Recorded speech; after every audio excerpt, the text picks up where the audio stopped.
today, and as usual, I'm talking to to blank screens. So I figure let's not start a new topic today. Rather, let's talk about something to do with Shiva Tammuz, the 3 weeks, and obviously, which is in Yonah D'Yoma coming up. And we know that Shiva Tammuz, and in general, the time of the 3 weeks have to do with the Churban Bein HaMetzarim.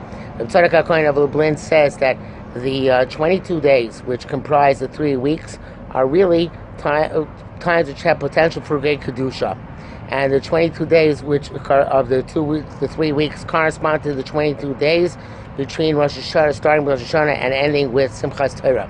And in fact, these 22 days, had they from Shiva Tammuz to Tisha B'Av, had they been used properly, they've been very, very high level of kedusha. Now, the truth is, the height of the summer is supposed to be a time of great simcha. We know that the halacha is that when you bring bikurim, you're supposed to bring bikurim between Shavuos and Sukkot, and that all the entire time is going to be a time of simcha, of rejoicing in our connection with HaKadosh Baruch Hu. And there's a fundamental principle, is that we have places and times and even people who are murad lepuranus, who are, as the Chazal use the language, they are destined for what we would translate as negative ramifications. Puranus comes from the word pira'on. Pira'on means to take, to collect a debt, or to pay back a debt. And the idea of paying back a debt is normally associated with a negative phenomenon. One is paying back a debt which one owes for having done something wrong. But it's not necessarily that way. In fact, it can go the other way as well. In other words, we say that in terms of Shabbos, Chazal tell us, there's the Maseches Beitza, there's a Zemer to that effect as well, that a person can borrow on the credit of HaKadosh Baruch Hu, and assume that they, according to the Vilna Gaon, even borrow money at interest in order to pay for Tzorchei Shabbos. And a person can then would expect that HaKadosh Baruch Hu is going to help to pay back the loan. So there is a piron where it's a good thing, where HaKadosh Baruch Hu helps us to pay back a loan, which are loans that have to do with Shabbos. But more than that, there's this idea that HaKadosh Baruch Hu created times which are very sensitive, and places which are very sensitive, and people which are very sensitive. And this is a general principle in Hasidus and Kabbalah. It's everything which exists in Olam, Shana, and Nefesh, both in space, Olam, in Shana, in place, and in Nefesh, in people. So Chazal say about Shechem Makam Muad Lepuranus. Shechem is a place in which terrible things can happen, and terrible things have happened. But as Reb Tzadok explains, it doesn't mean that it's destined to be a place where negative things happen. It's a place which is very sensitive, and since it's very sensitive, so therefore it can go either way. Now the thing is, unfortunately, that usually people tend to default down to having a negative relationship with whatever they're relating to, because most people, obviously, since Rangolos have been stumbling. But the idea of Shechem is that it's true. There's Yosef was sold there, and it's true that the Melucha was split there between the northern kingdom and the southern kingdom. And it's true that Shechem is an Ir Miklat, because in Shechem there are a lot of people who are murderers.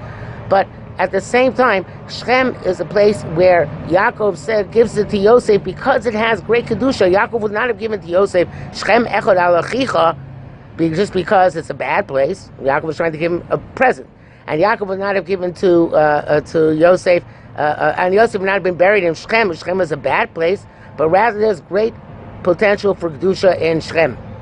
In my opinion, although it's not said about Shechem, we see the same thing about Hebron. Hebron is a place where lots of terrible things have happened, lots of good things have happened. It's a very sensitive place which can go either way. Human beings are like that as well. But there are some human beings who are destined to be great if they just make the right choice, And if they don't make the right choice, they're destined to be devastatingly bad. And of course, we have examples like Acher, or going back to the parsha a couple weeks ago, Korach, maybe even Bilam. These are people who have potential for greatness, and when you have that potential, you have a great sensitivity and can go either way depending on how things develop and how you use your free will and the circumstances which take place in the course of one's lifetime and how one deals with them. So again, there are places, people, and times which are more the Puranas, meaning according to Reb Tzadok, not that they're intrinsically bad, or very often they're used for bad, but they are places which are very sensitive and can go either way. When the time of between Shiva Tammuz and Tisha B'Av, as we mentioned before, those 22 days are days which obviously correspond to the Aleph Beis and the totality of this world and to Shleimus. And we know that ultimately these Somos are supposed to turn and become Somos, become days of Simcha. It's interesting, the Rambam says, if I recall correctly, that in the second Beis HaMikdash, they were not days of Simcha, they were fast days. I don't know if anybody agrees with him, but if I recall correctly, that's the Rambam Shita. I might be wrong, but I think that's what he says. And obviously, because they sensed at the time of Bayis Sheni that this was not the ultimate ideal situation. They weren't yet in the situation where they could say that these are not supposed to be fast days anymore. But these are supposed to be days which have the potential to have great simcha. And Reb Levi Yitzchak Berditchev says, if you look at Eicha, and I tried it once, it does work.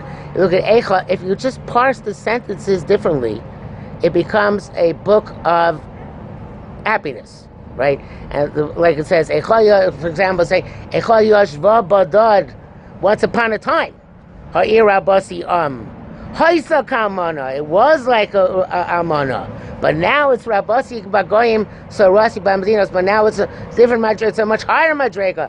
Now it's madrega being a noble and massive and great and grand and so on and so forth. So again, anything which can be bad in this world can also be good. And in fact, Reb Tzadok says that the greater the desolation, the greater potential for kedusha. Now that's not Reb Tzadok. Reb Tzadok says, I'm saying it's not Reb Tzadok. It's the Ramban. Ramban says, "Kol meshumam kol kadosh yoser choreb yoser." And when he came to Yerushalayim, he came there to Yisrael, came to Yerushalayim, he found that which was holier was that which was more desolate. Because we have a principle: the higher they are, the mightier they fall. And therefore, that which is higher is more desolate than that which was lower. If you have, that's why the Gemara Rabbi Yosef Engel brings this down.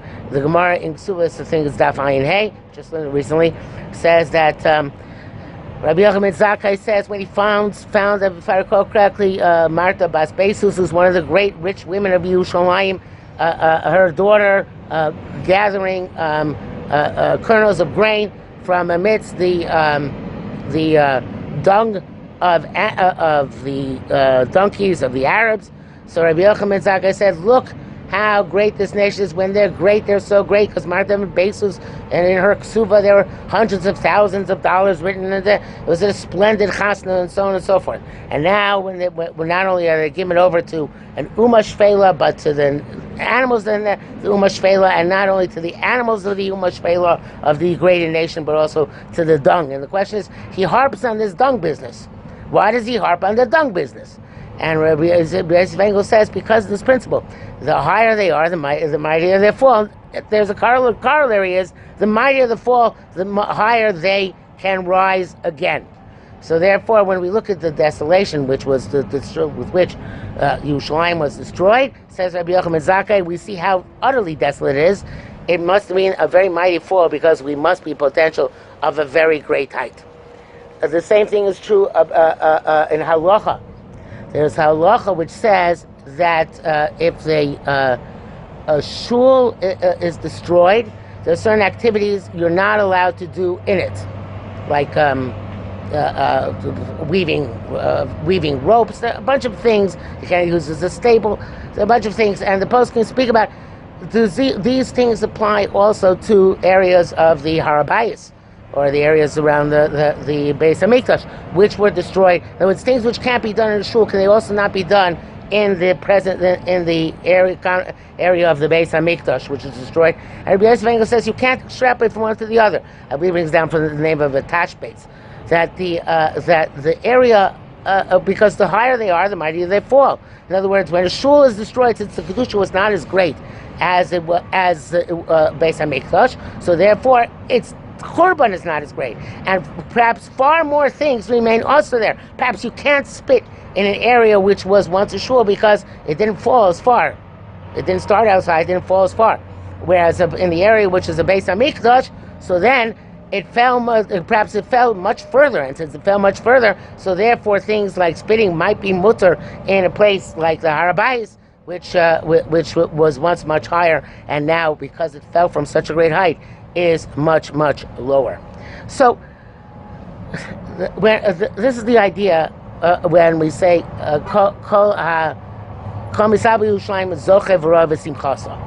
anybody who has Aveilus of Yerushalayim merits to see the Simcha of Yerushalayim.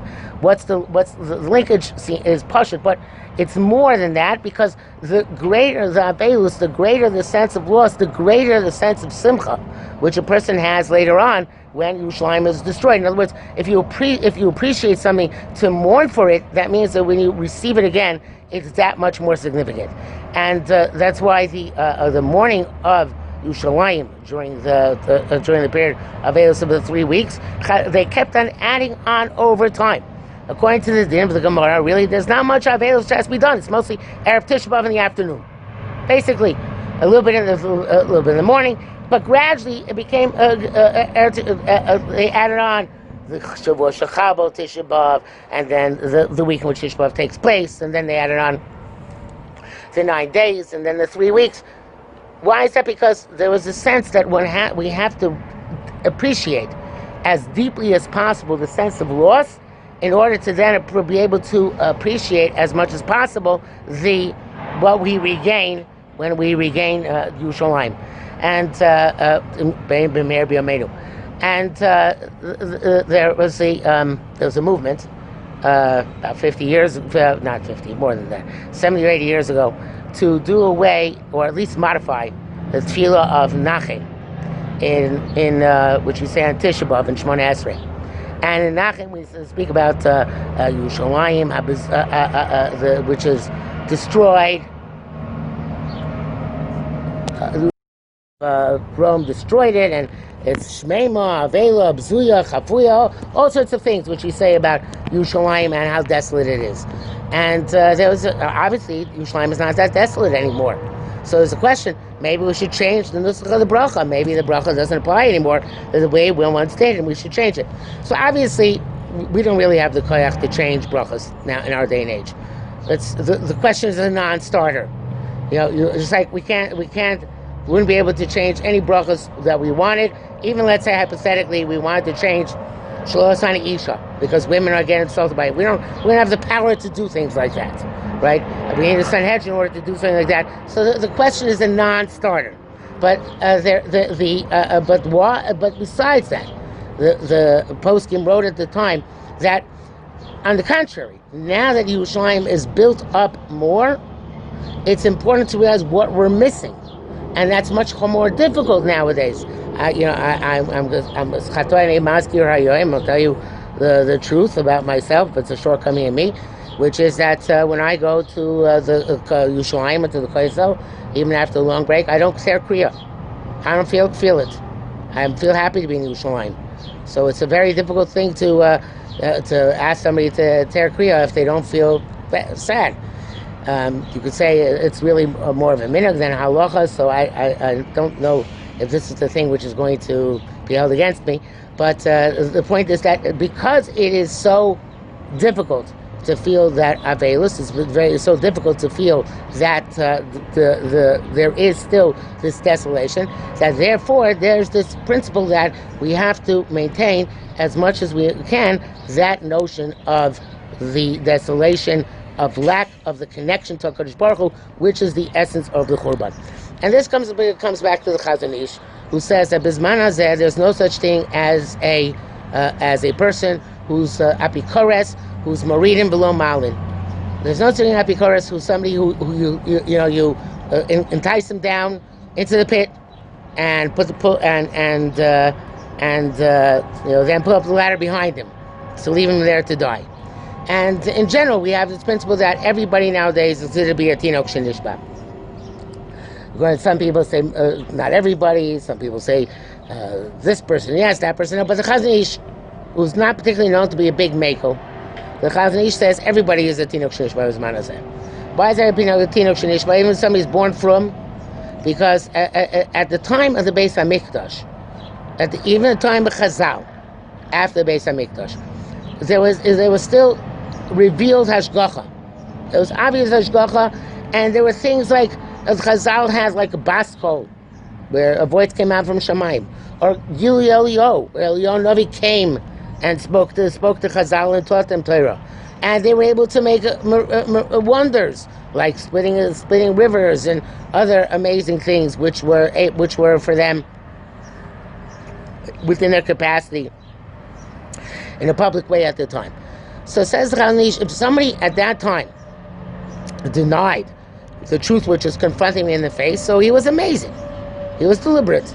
And he should be treated as somebody who is a true heretic. Nowadays, we can't confront other people and say, you're a true heretic, because we can't show them the emes the same way emes was once blatant and clear and revealed to everybody.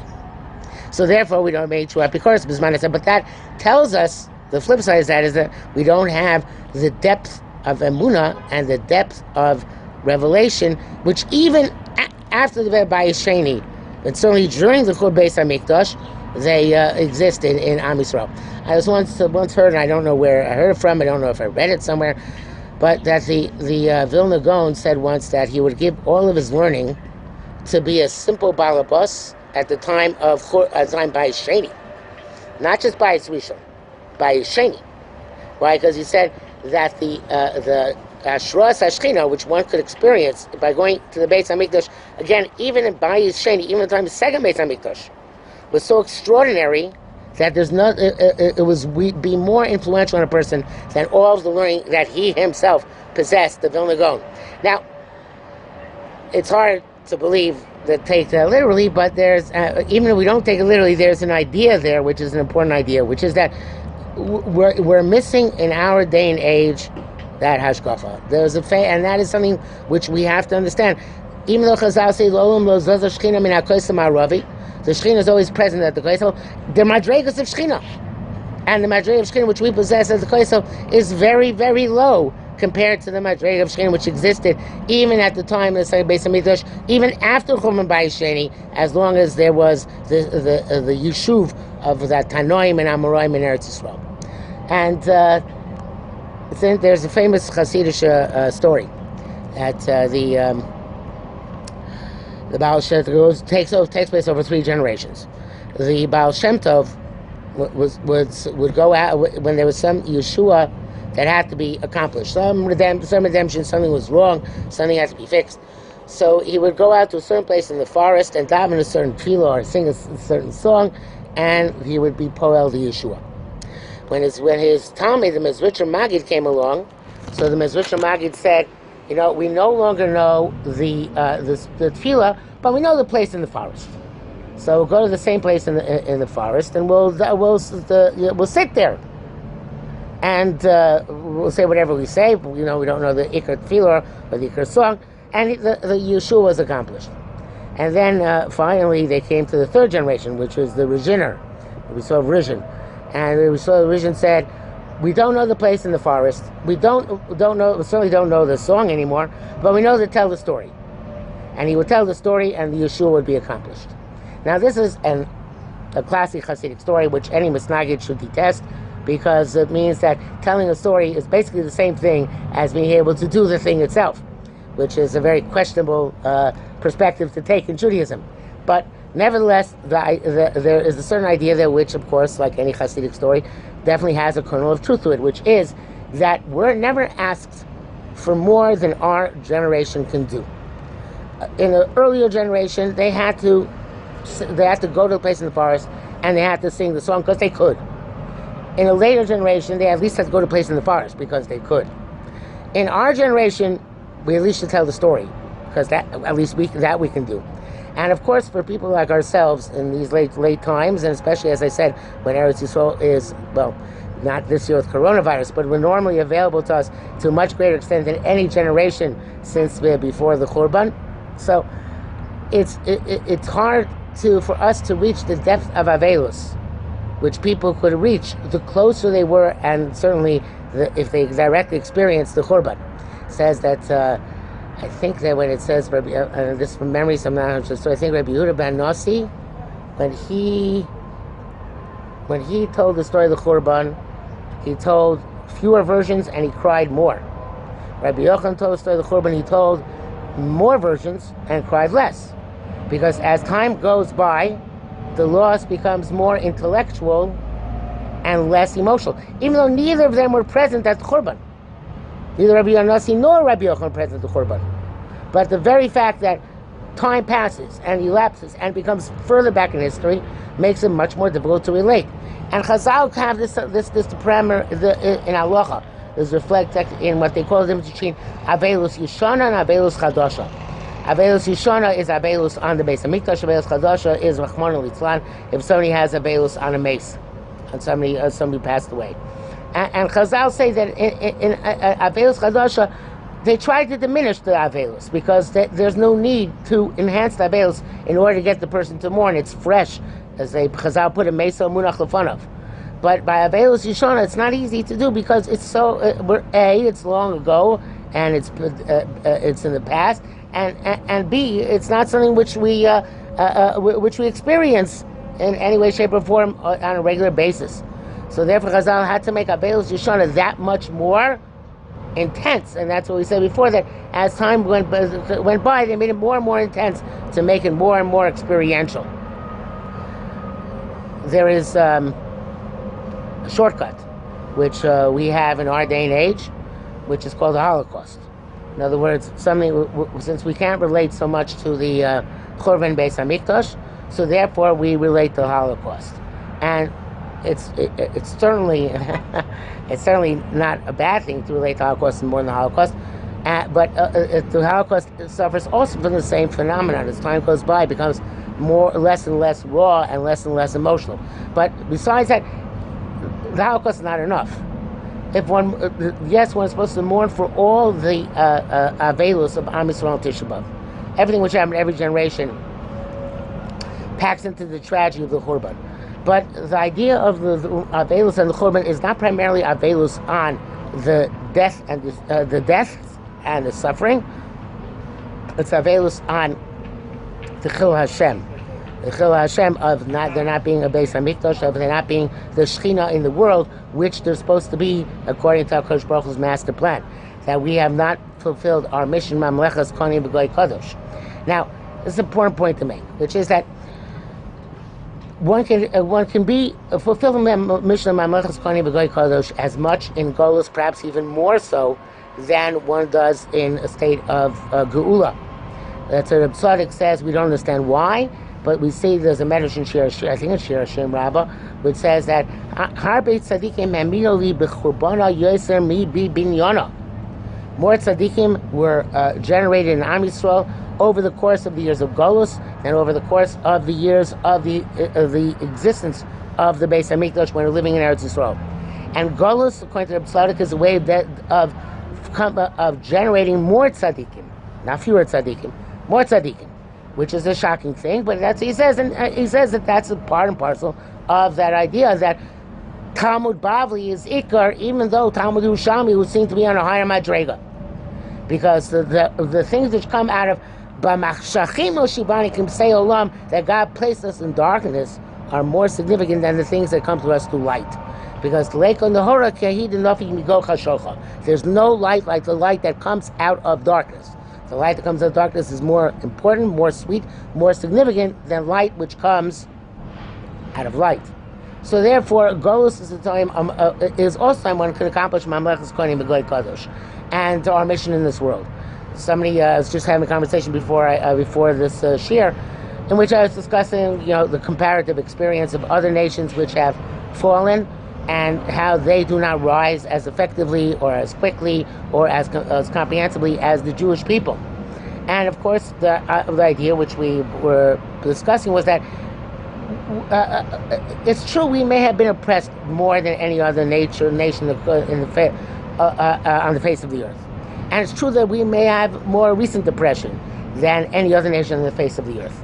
But the reality is that we also have this internal dignity and internal self-esteem which comes from being the chosen nation of HaKadosh Baruch Hu.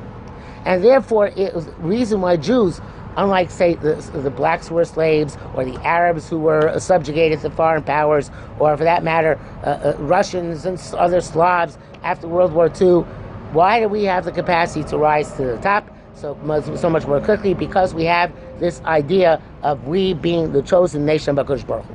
So therefore, if they oppress us, they oppress us because we're the chosen nation.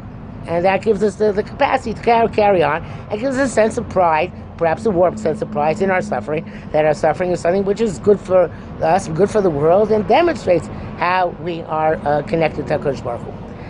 But the point is like this. That in of itself is a danger, because that leads us to the lack of tzipisa Yeshua.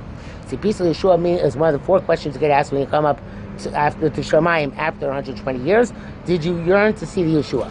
And if we flourish so much in Chutz La'aretz, and if we can fulfill our mission, Melechus Kohanim B'Goy Kodesh here, and as I said, we certainly can, and perhaps according to Reb Tzadok, even more so than we do in Eretz Yisrael at a time of Hashras HaShechina, there's a danger that loses the understanding of what it means to live in Golus, what it means to live without Hashras HaShechina, of what it means to live without the Basko, without the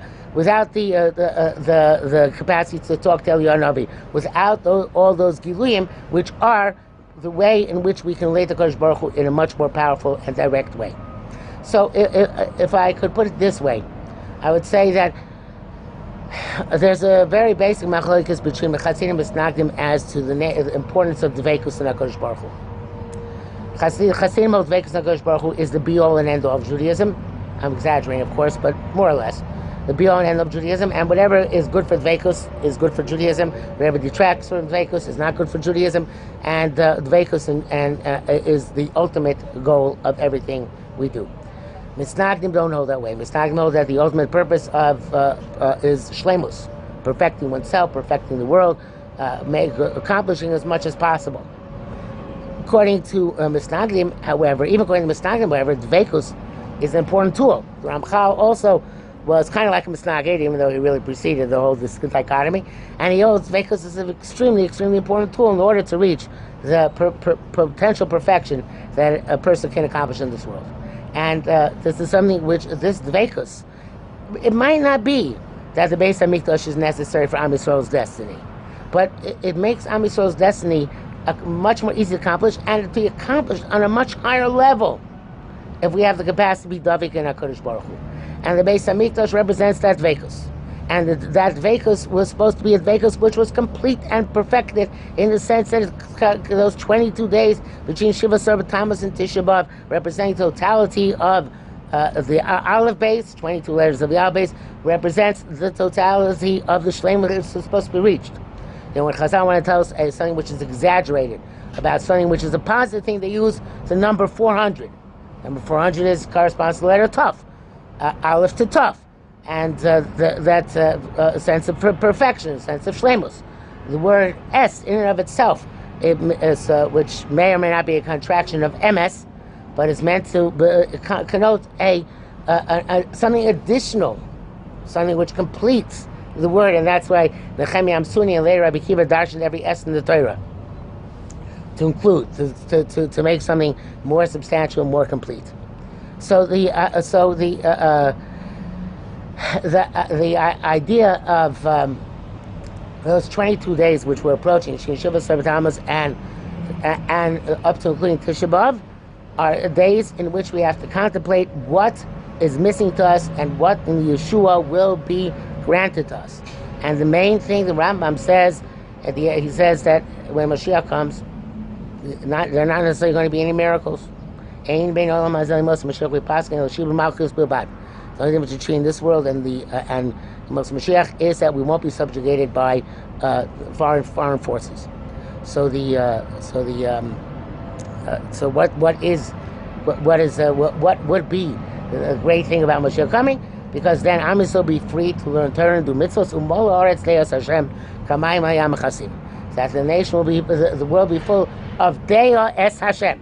Now, according to your chassid, Deya es Hashem means ekos. According to Rambam, probably means something else.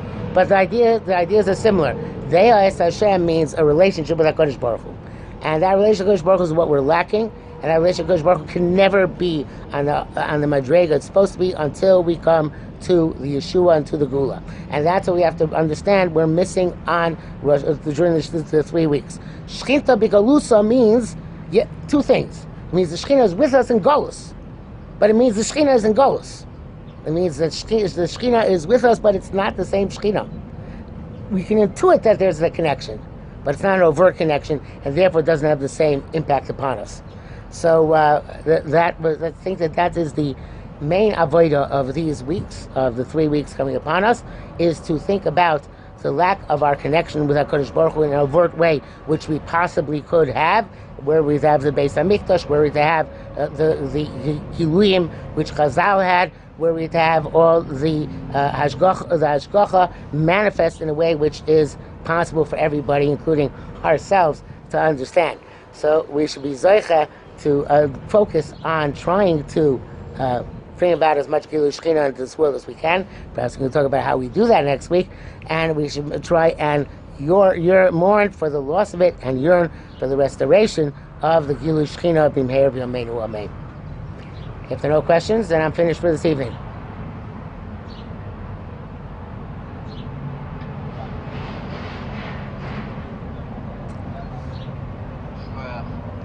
Okay. Have a good night.